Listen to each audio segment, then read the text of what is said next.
If we go back perhaps 3 billion years and take a look at Mars, Mars was a very different planet.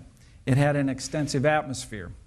And in fact, it had what we believe was a huge ocean, perhaps as large as 2/3 of the northern hemisphere. And that ocean may have been as much as a mile deep. So Mars indeed 3 billion years ago had extensive water resources. But something happened.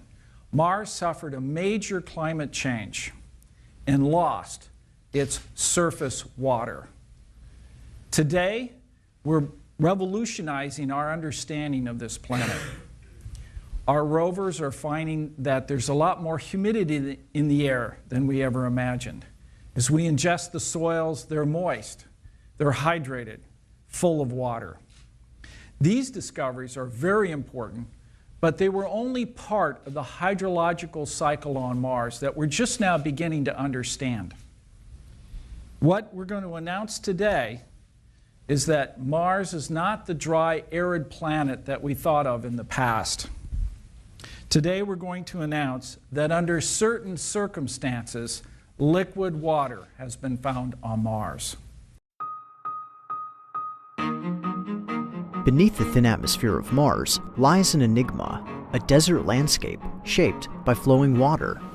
In the distant past, Mars must have had a warmer, wetter climate, but scientists wonder just how wet was ancient Mars. So in the ancient past, we have some indications that water was flowing on the surface, but how much water was there? We're talking about oceans, are we talking about small rivers, little rain? So these definitions of how much water was on the planet was very undefined. A major question has been how much water did Mars actually have when it was young, and how did it lose that water? To answer this question, a team of researchers at NASA's Goddard Space Flight Center used infrared telescopes on Earth to study water molecules in the Martian atmosphere.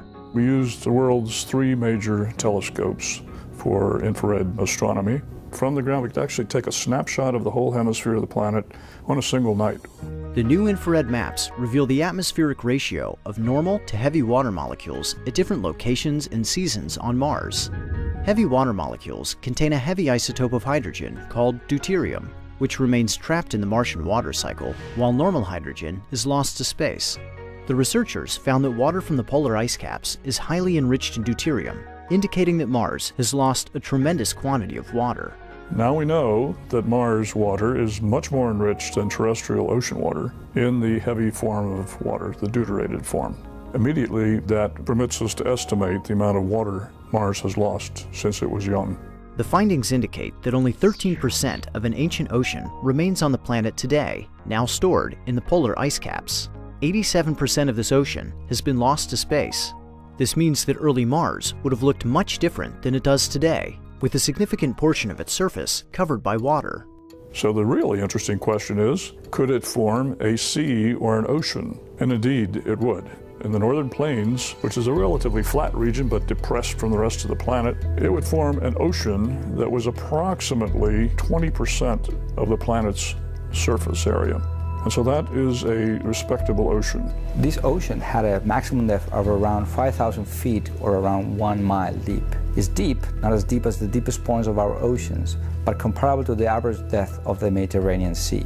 By combining Martian topography with the new estimate for water loss, the researchers were able to simulate Mars's ancient ocean and its escape to space. As Mars lost its atmosphere over billions of years, it lost the pressure and heat needed to keep water liquid, causing the ocean to shrink and recede northward.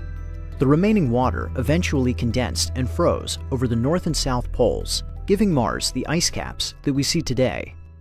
This new scenario means that Mars would have stayed wet for longer than previously thought, expanding its ancient habitability.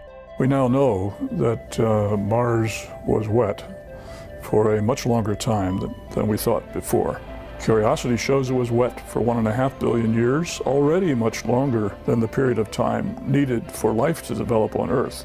And now we see that Mars must have been wet for a period even longer.